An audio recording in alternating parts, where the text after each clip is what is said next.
بسم اللہ الرحمن الرحیم۔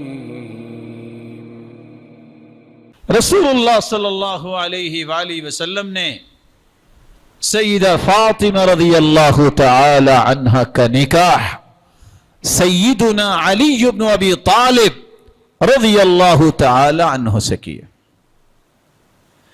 اور اس قدر یہ خوبصورت قصہ ہے۔ جب نکاح ہوا تو خود علی بن ابی طالب رضی اللہ تعالی عنہ فرماتے ہیں وَكَانَتْ عِنْدِي وَكَانَتْ أَحَبَّ أَهْلِهِ إِلَيْهِ، جب سیدہ فاطمہ میرے پاس آئیں تو کس قدر عظیم تربیت لے کے آئیں، کس گھر سے آئی تھیں، ایسا گھر تو اللہ نے دنیا میں بنایا ہی کوئی نہیں، اور ایسی ہستی آج تک پیدا کی ہی نہیں ہے۔ وہ فرماتے ہیں وَاسْتَقَتْ بِالْقِرْبَةِ، پوری کائنات کی بیٹیاں ایک طرف، سیدہ فاطمہ ایک طرف، کیونکہ اللہ کے رسول نے فرمایا تھا میرے پاس جبریل آئے ہیں اور انہوں نے آ کے خوشخبری سنائی ہے ان الحسن والحسین سیدہ شباب اہل الجنہ، حسن و حسین جنت میں نوجوانوں کے سرتاج ہوں گے، وَأَنَّ فَاطِمَةَ سَيِّدَةُ نِسَاءِ أَهْلِ الْجَنَّةِ، اور فاطمہ کو اللہ نے جنتی عورتوں کا سرتاج بنا دیا ہے۔ جو جتنا عظیم انسان ہوتا ہے اس کے کام بھی عظیم ہوتے ہیں، اس سے جڑنے والے بھی عظیم ہو جاتے ہیں، بلکہ ان کی محبت میں تڑپنے والے بھی عظیم ہو جاتے ہیں۔ سیدنا علی فرماتے ہیں جب سیدہ فاطمہ آئی تو مشکیزہ پانی کا بھر کے خود لاتی، اٹھا کے لاتی، حتی اثرت بنحرها، مشکیزہ اٹھانے سے نشان بن گئے، فجرت بالرحى، آٹا بنانے کے لیے چکی خود چلاتی، حتی اثرت بیدها، ہاتھوں پہ بھی نشان بن گئے، وقمت البیت، گھر میں جھاڑو خود دیا کرتی، حتی غبرت ثیابها، کپڑے گرد آلود ہو جاتے، واوقدت القدر حتی دکنت ثیابها، نہ بجلی تھی نہ اس وقت، نہ گیس تھی میرے بھائیوں، نہ یوون سسٹمز تھے، کھانا بھی ہنڈیا بھی خود پکاتی۔ آج گھروں میں طلاقیں ہوتی ہیں اور گھر اجڑتے ہیں تو کس بات پہ؟ لاڈ سے پالتے ہوئے سمجھتے ہیں کہ میری بیٹی جیسی تو دنیا کی کوئی بیٹی ہے نہیں، لیکن ظلم اس پیاری بیٹی کے ساتھ کیسے ماں اور باپ کرتے ہیں، اس کو زندگی گزارنے کا کوئی ڈھنگ سکھایا ہی نہیں،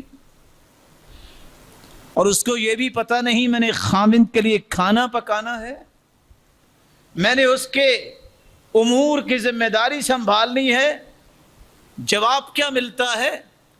اچھا یہ خدمتوں کے لیے ہے؟ کروڑوں بیٹیاں سیدہ فاطمہ پہ قربان ہوں، میں اس ہستی کی بات کر رہا ہوں جس جیسی بیٹی روئے زمین پہ نہیں تھی۔ رسول اکرم صلی اللہ علیہ وسلم کی چاروں بیٹیوں جیسی کوئی بیٹی ہو سکتی ہے؟ اور کچھ یہ کہتی ہوئی نظر آتی ہیں، لو ہمارے باپ نے تو ہمیں سونے کے نیوالے سے پالا ہے۔ تو سونے کے نیوالے سے پلنے والا انسان تو نہیں ہوتا، وہ تو کوئی مشین ہوگی جہاں کوئی زرگری کا کام کرنے والے کوئی ڈیزائن کرتے ہوں گے سونے کو مولڈ کرنے کے لیے۔ تو بے جان سے شادی کیسی ہو گئی؟ یہ کیسے ہو گیا؟ ظلم ہے اولاد کے ساتھ، کہ اولاد جب عالی زندگی میں قدم رکھے تو آپ کو دعائیں نہ ملے بلکہ بد دعائیں ملیں۔ سلف ہر کام سکھاتے تھے، دیکھنے والے کہتے آپ اپنی اولاد پہ رحم کیوں نہیں کرتے؟ کہتے انہا ہی امانہ، یہ بیٹیاں امانت ہوتی ہیں، انہوں نے کسی گھر جانا ہوتا ہے تو ہم اس لیے سکھا رہے ہیں کہیں جائیں تو دعائیں تو ہمیں مل جائیں۔ رسول اکرم صلی اللہ علیہ وآلہ وسلم کی بیٹی سیدہ فاطمہ رضی اللہ تعالی عنہ کا جب نکاح ہوا تو آپ صلی اللہ علیہ وآلہ وسلم نے انہیں تیار کیا۔ سنن نسائی کی روایت، سنن ابن ماجہ کی روایت ہے، جہزہما بہا ووسادہ محشوہ اذخرا وقربہ، آپ نے ایک مصلی بھی دے دیا، ایک تکیہ بھی دیا، اور آپ نے ساتھ جو ہے ایک پیالہ بھی دے دیا۔ اور بعض لکھنے والے لکھاری لکھتے ہیں کہ آپ نے چکی کا پاٹ بھی ساتھ دے دیا۔ یہاں رک کے میں ایک چھوٹی سی گزارش کرنا چاہوں گا، جو معاشرے کے اندر بے راروی کا شکار ہو گئی ہے بات، وہ کیا ہے؟ کچھ لوگ اس قدر دنیا کے نشئی ہوتے ہیں، ان کو نہ کسی کے ایمان کی قدر ہے، نہ کسی کی نیکی کی قدر ہے۔ وہ لسٹیں بنا کے بھیج دیتے ہیں، یہ جہیز دو گے تو نکاح ہوگا، بیٹی کا رشتہ لیں گے، وگرنہ نہیں۔ یہ دنیا کے نشے میں دھت ہونے والے کو یہ اسکاچ سمجھ آ جائے، جس نے پرورش کر کے تربیت کر کے 15 سے 18 سے 20 سال بعد بیٹی حوالے کر دی ہے، اس نے چھوڑا کیا ہے؟ جس نے اپنے دل کا ٹکڑا دے دیا ہے، اس نے رکھا کیا ہے؟ الرجال قوامون علی النساء، یہ مردوں کی ذمہ داری ہوتی ہے، اپنے گھر بنائیں، سجائیں اور پھر بیاہ کے لائیں۔ یہ جہیز کا مطالبہ کرنا، یہ سرحد پار ہندوؤں کا ہوتا تھا۔ آپ انسائکلوپیڈیا اٹھا کے دیکھیے، وہ چونکہ وراثت نہیں دیتے، وہ کہتے ہیں بس شادی کے وقت بھی 2-4 ٹکے دیے اور جو کچھ دینا دے کے فارغ کر دیں۔ اسلام کہتا ہے نہیں، اسلام کہتا ہے وراثت مرد کو ملے گی تو عورت کو بھی ملے گی، اور ساری زندگی اپنے والدین جو ہیں اپنی اولادوں کو دیتے رہتے ہیں۔ یہ تو اسلام کا یہی تو کلچر ہے خوبصورت۔ اور کچھ لوگ کیا کہتے ہیں؟ جہیز لعنت ہے اور طرح طرح کی باتیں۔ آپ یہ کہہ سکتے ہیں اس کا مطالبہ کرنا برا ہے۔ اگر کوئی باپ اپنی بیٹی کو دینا چاہتا ہے، آپ کون ہیں روکنے والے؟ نہ آپ نے مطالبہ کیا، اور نہ وہ اس لیے دے رہے ہیں کہ ہم نے وراثت سے محروم کرنا ہے۔ اگر کوئی باپ اپنی بیٹی کو 7 چیز دیتا ہے، آپ ہیں کون روکنے والے؟ کہیں کہ میں آگ لگا دوں گا یہ سامان میرے گھر میں آیا، کیوں؟ سیدنا علی نے ان ساری چیزوں کو آگ لگا دی تھی۔ دین میانہ روی کا دین ہے، مت اپنے جذبات کو دین کہیے۔ آپ کو پسند نہیں ہے، آپ نہ دے لیں، اس نے اپنے باپ سے لیا ہے، آپ سے تو نہیں لیا۔ اور سچی بات یہ ہے کہ اگر علم پڑا ہو تو پھر اس طرح کے الفاظ نہیں بندہ بولتا۔ لعنت کا مطلب یہ ہوتا ہے، جا رہے تھے تو ایک سواری نہیں چل رہی تھی، تو ایک صحابی نے کہا اپنی سواری پہ کہ اللہ کے رسول سے پیچھے نہ رہ جائیں اس خوف سے، تو سواری پہ لعنت بھیجی، کہا اس کو پیچھے لے جاؤ، لعنت والی چیز میرے ساتھ نہیں جا سکتی۔ جو لعنت کرنے والا قیامت کو کسی کی سفارش نہیں کر سکے گا۔ الفاظ کو تول کے بولو۔ اس لیے ان دونوں رویوں کو سمجھیے، مطالبہ کرنا ٹھیک نہیں ہے۔ اور یہی وجہ ہے آج اس وطن عزیز کے اندر جو سروے رپورٹ سامنے آتی ہے، 1 کروڑ سے زائد بچیاں صرف اس لیے بیچاری بیٹھی ہیں کہ ان کے والدین کے پاس جہیز کا سامان نہیں ہے۔ اور معاشرے میں رہنے والے کتنے ظالم ہیں، وہ مال کے پیار کرنے والے ہیں، وہ انسانیت اور ایمان اور اسلام سے پیار کرنے والے نہیں ہیں۔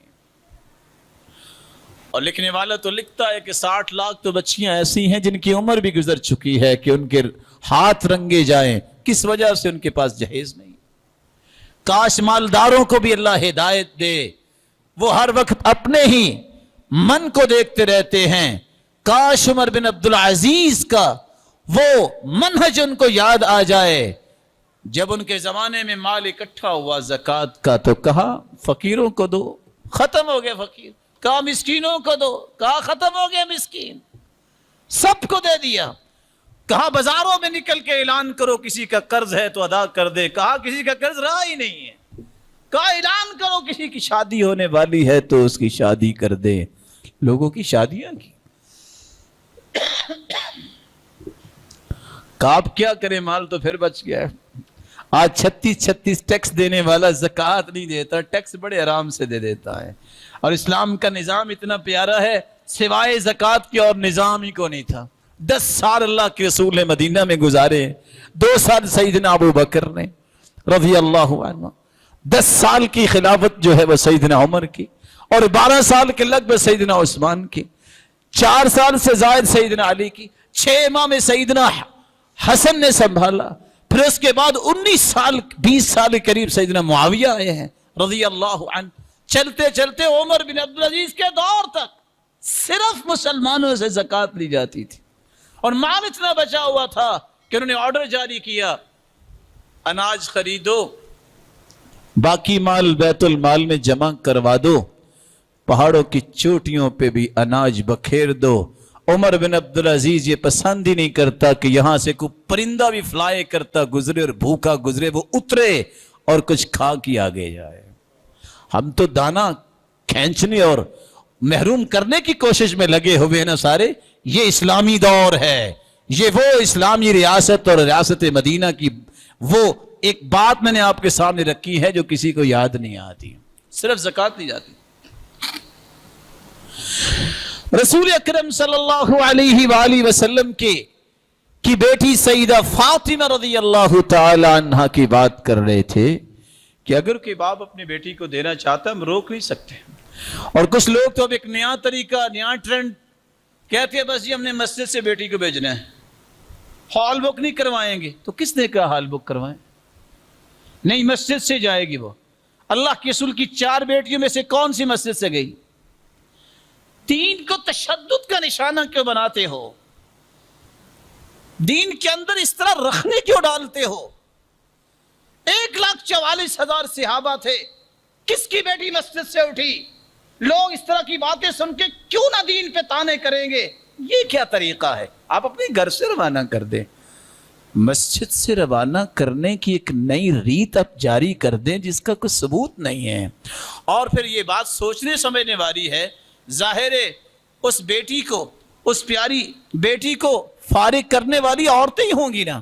کسی عورت نے نماز پڑھنی ہے, کسی کے وہ ایام مسجد میں آ ہی نہیں سکتی. آپ کتنے گنہگار ہوں گے اس طرح کے کام کر کے؟ کبھی سوچنے والا سوچتا ہی نہیں ہے.